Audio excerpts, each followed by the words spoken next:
Hey, Chris, you guys officially clinched the series tonight. Just how does it feel to know that you took down the defending champs and are moving forward to the next round? It's good, man. Real good. It's an emotional series. I mean, this team, man, we're a complete team. Been through a lot. Our first year together, coach getting his first series win as a coach, it's big. All right, next up is going to be Cam Cox from 12 News, followed by Kellen Olsen. Hey, Chris, congrats on the series win. Just what are the emotions right now when you walked off the court at the end? This is what you talked about, why you came here to play with Book and having a night like this. Just what are the emotions right now? It's a lot, man. It ain't no secret. I ain't won but so many series in my career. So after game 3, when we lost and all the stuff that was going on, I just kept telling the guys, stay focused. There's no better feeling than that last 30 seconds when you're dribbling the clock out in the closeout game. And so, we got a chance to get that feeling. And the guys then worked hard. This team put in a lot of work. The guys that's been here, Book, the guy who's been here the longest, he done had a lot of hard seasons, a lot of tough L's, and to see what he did tonight in the closeout game, it's special, man. And I'm happy for everybody, but I'm more so happy for him that he's getting to experience this. Next up is going to be Kellen Olsen, followed by Dwayne Rankin. Hey, Chris, to go off that, you have a lot of guys in their first playoff series ever. So for a game like this where you guys jump out early, but then the Lakers storm back, for you guys to remain composed, just how proud are you of the younger players on your team? Man, I'm so happy. I'm so happy for the guys in a series where, I wanted to do more. I always did, but when you talk about next guy up, and my teammates just always uplifted me, like, see, you got to be aggressive. You got to find it. You got to find it. So to know that we got through this series and we did it together as a team is nothing like it.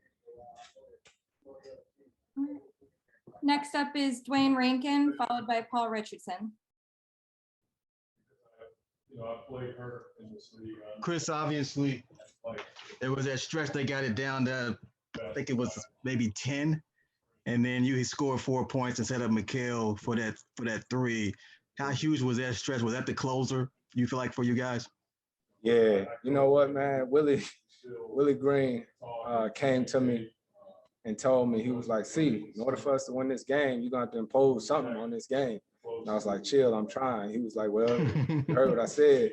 And it's funny, man, some years ago when I was with the Clippers, we was playing a game 7 against the Warriors, and then Willie's locker was right next to mine. And he came up to me at halftime and was like, yo, you gotta be more aggressive. So it was almost like deja vu. And so, we done fought so hard, put ourselves in a position to win, that I felt like I had to step up for my guys.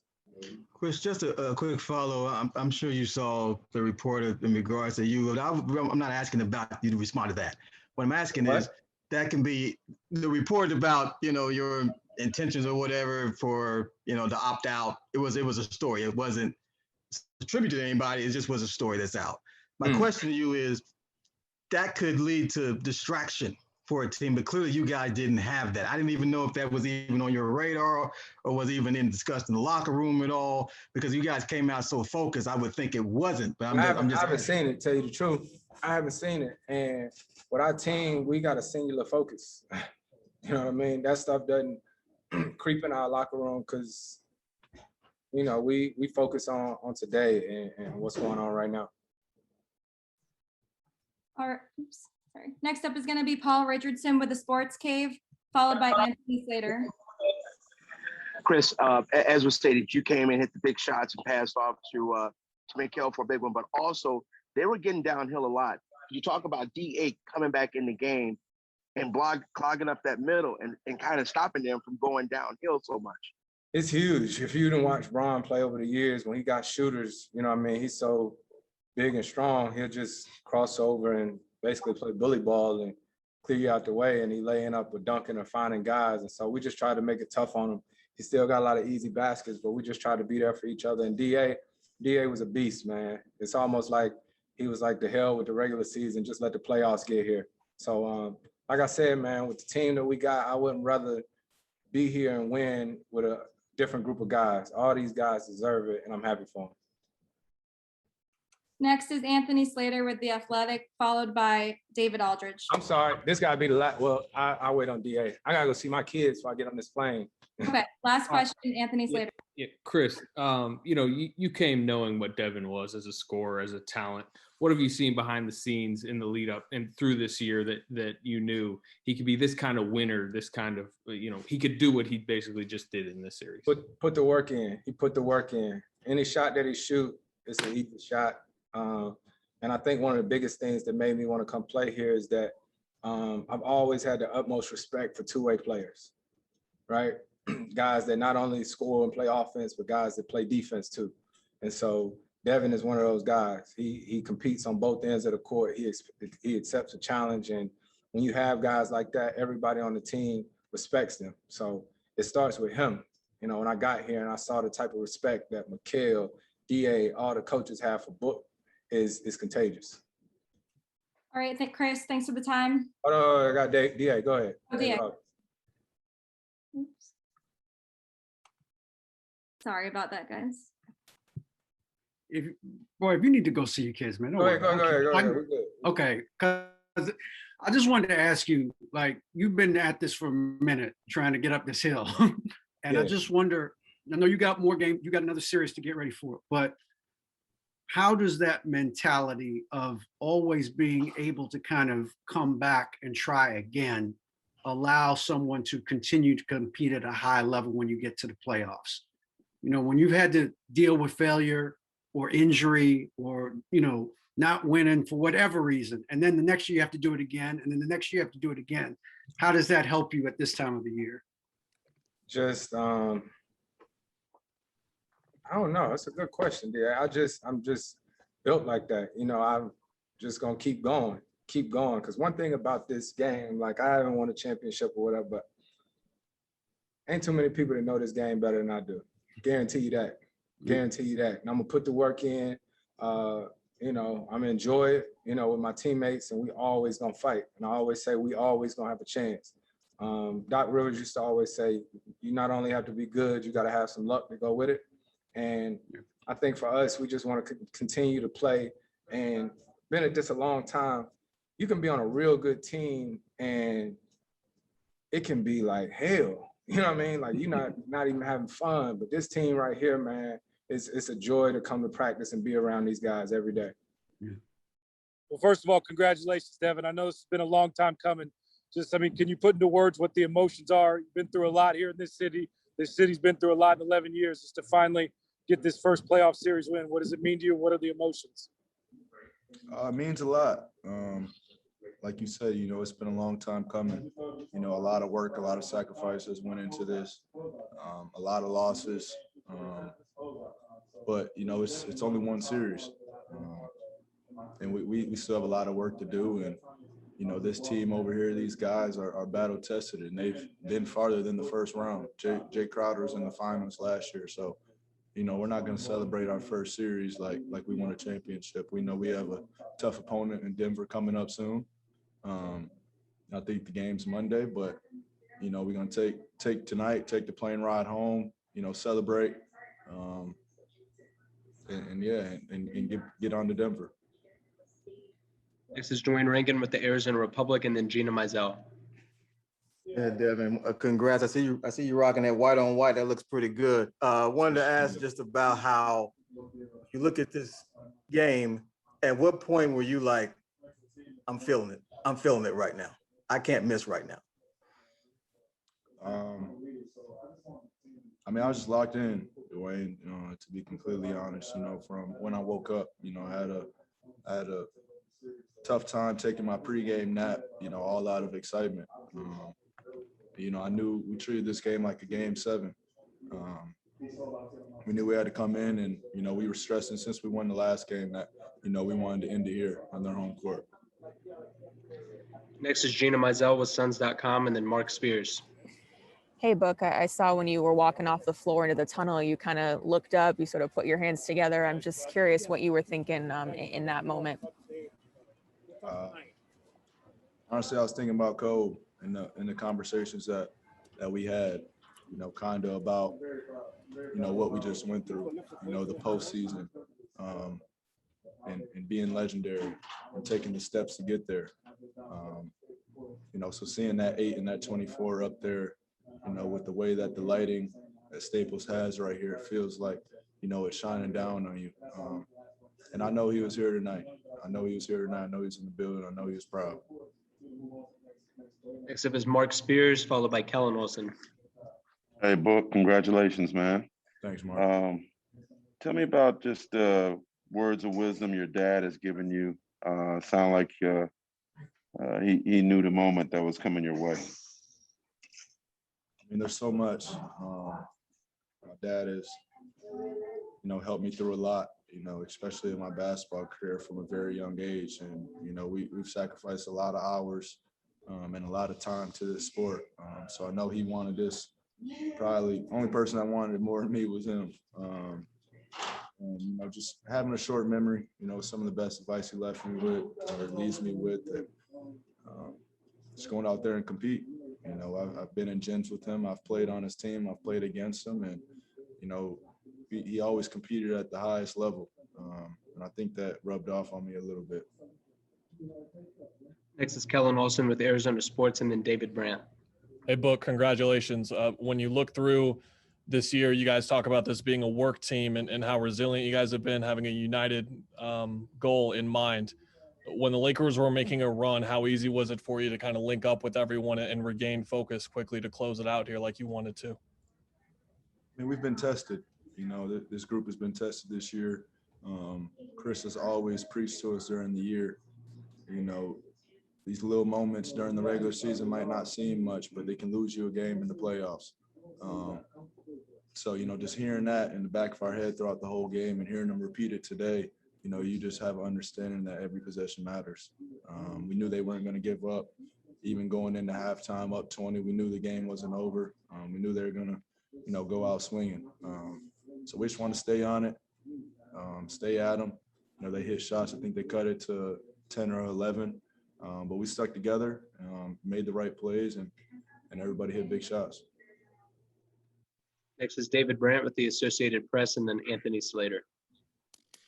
Hey, Devin, congratulations on the win. I know that, pretty much every NBA player thinks that when the chips are on the table in the biggest game of their professional career, they go out and score 47 points. But to actually go out and do it and play one of your best games, what's that feel like? How's that kind of help you? I don't know if vindication is the right word, but just kind of validate everything you worked for to come out and play your best in such a big game.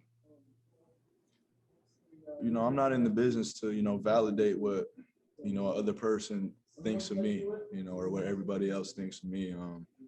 This game doesn't define me. I have a family. I have very close friends that I speak with every day. And to me, my relationship with them is more important than what anybody can say about me. So, I have a tunnel vision at goals that I want to reach. And, if I sit back and worry about validation from Billy, Bob, or whoever it is, that's taken away from my goal. And that's taken away, focus from, the real goal that's at hand for me and my family. Next is Anthony Slater with The Athletic, followed by Nick King. Yeah, Jae Crowder was mentioning earlier how he was impressed this season with the way you study the game. And then Monty was just talking about kind of the in-series adjustments you guys made. I was curious, when in your career did that part of the game, really, studying it, become a big thing for you? And then what do you think about your first, playoff series and how that part of the game is even increased when you're in this type of matchup? Yeah. I mean, it's been a long time. I've been a fan of the game for a really long time. I've always paid attention. I've always watched games all the way through, and not just the ones that are televised. I'm on League Pass faithfully, so I've dedicated my life, to this game, and wouldn't want it any other way.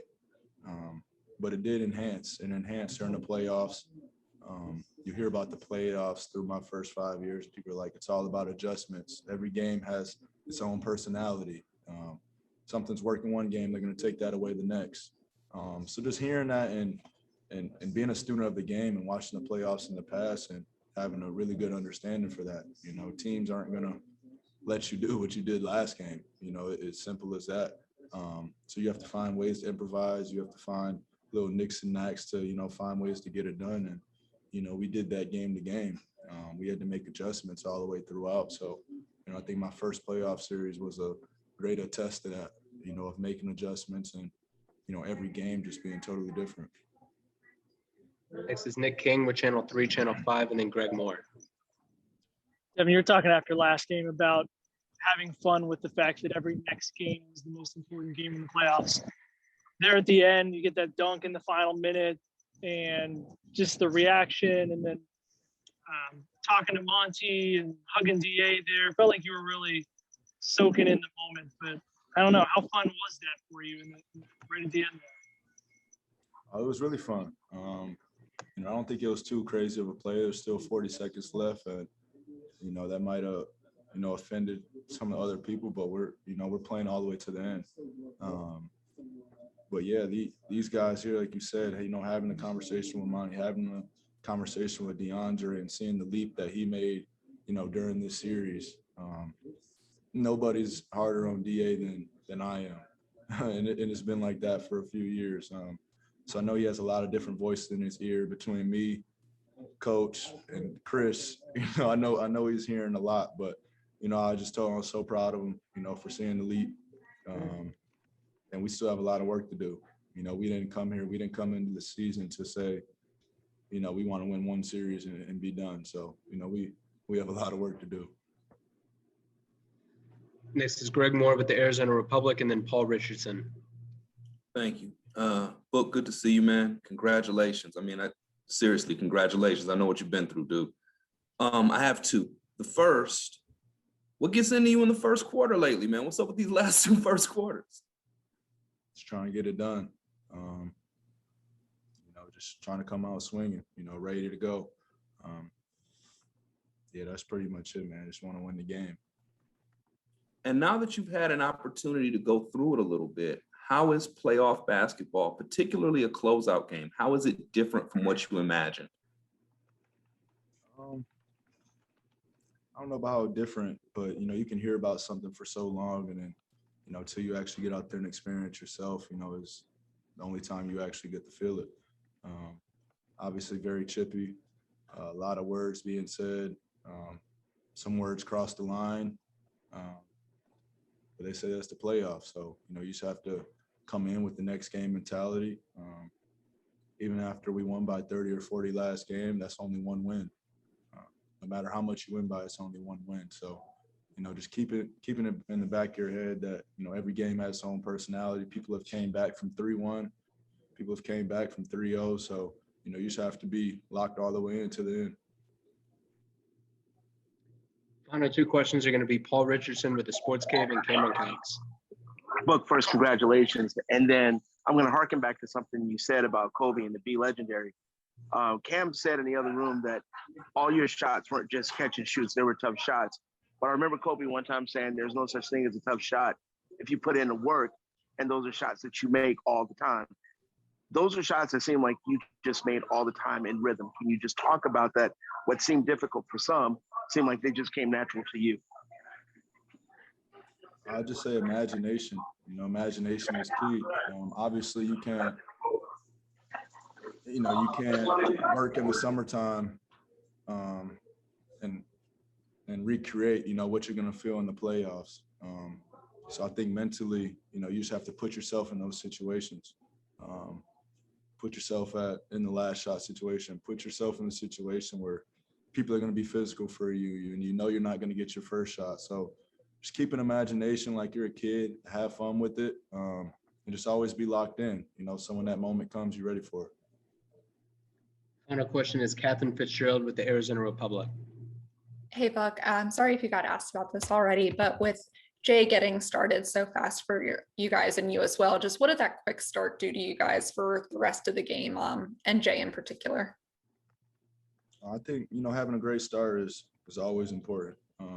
You don't want to be the team fighting uphill the whole entire game. So I think, you know, in our first 3 games, we didn't have as good of starts as we wanted. But it's coming out. I think we communicated through the team, you know, we can't be timid. That's not how we got to where we're at, you know, a number 2 seed in the NBA. You know, we just have to let it fly, trust our work that we've put in. And this group works top to bottom. You know, I see it every day. You know, so I think when coach said that to us, you know, I think it was before game 4, you know, stop being timid, let the ball fly, trust what we've been working on. And, you know, it worked out well for us. Hey, Jae, congrats on the series win. Obviously, this is a big deal for a young team playing the defending champs, but how long do you kind of allow your younger guys to kind of celebrate this before you have to already turn your attention to this was just the first round? Yeah, we was talking about it just a minute ago. We're going to enjoy it today. Let those guys enjoy the feel of victory in the series. It takes a lot mentally and physically, so just enjoy it today. Let it marinate a little bit, sit on you, and when you wake up tomorrow, you got to change your mindset, whole mindset back back to war, back to battle, and back to change your whole mindset to Denver now. So enjoy it today and just get back to it tomorrow. Next up is going to be Dwayne Rankin with the Arizona Republic.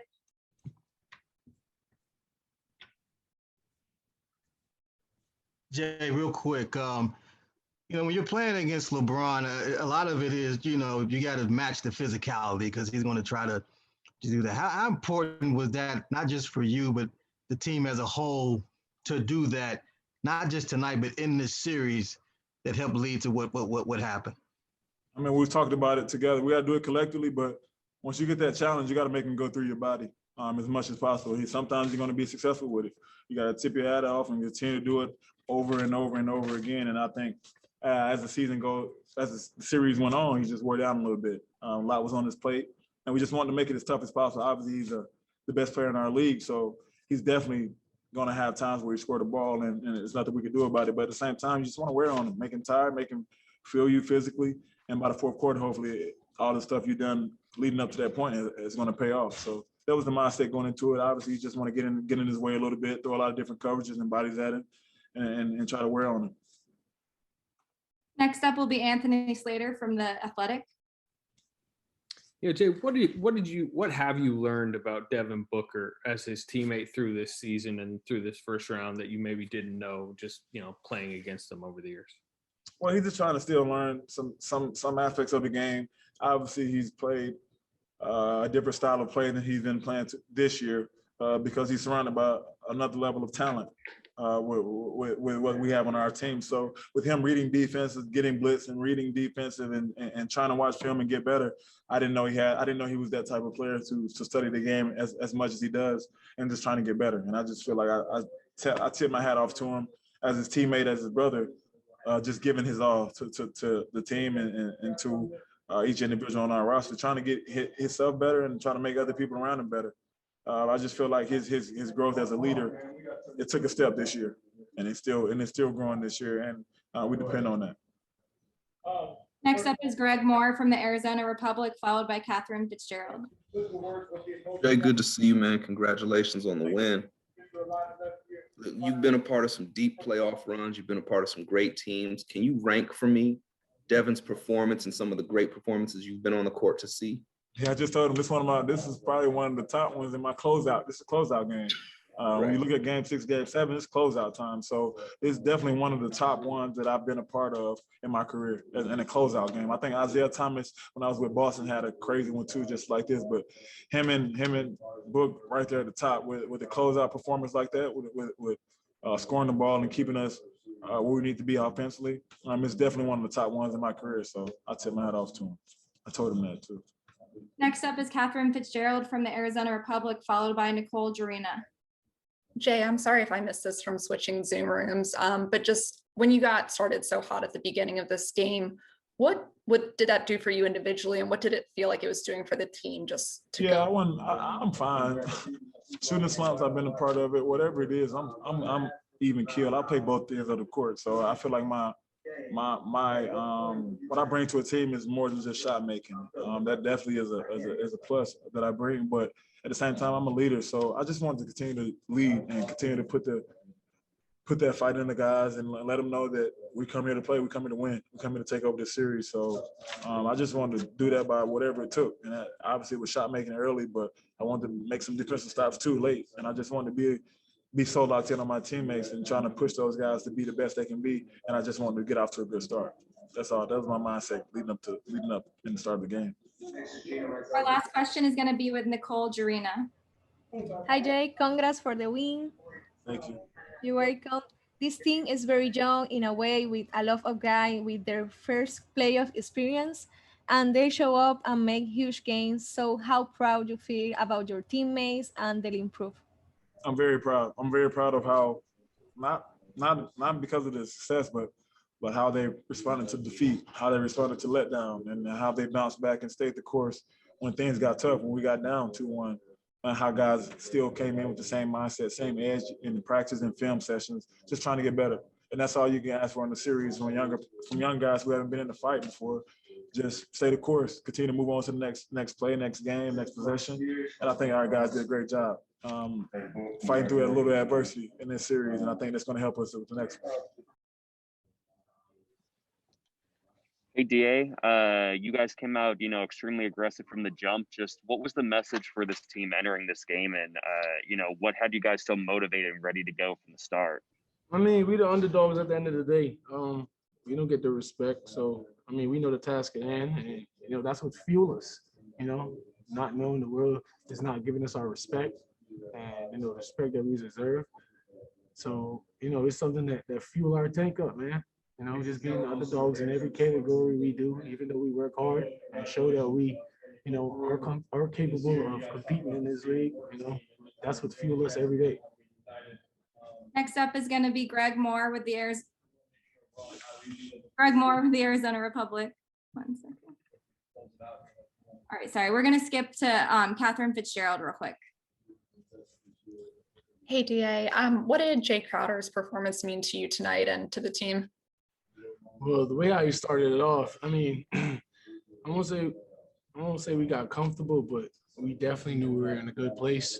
Once he started off like that, it was a big spark in the beginning because we were running in transition. The defense we played tonight, led to our offense, man. And, just Jay knocking down them early big shots for us was huge. Got our momentum going, and it was key. It was big. Carried us to think throughout the whole first quarter, to be honest. Next up is going to be Dwayne Rankin with the Arizona Republic.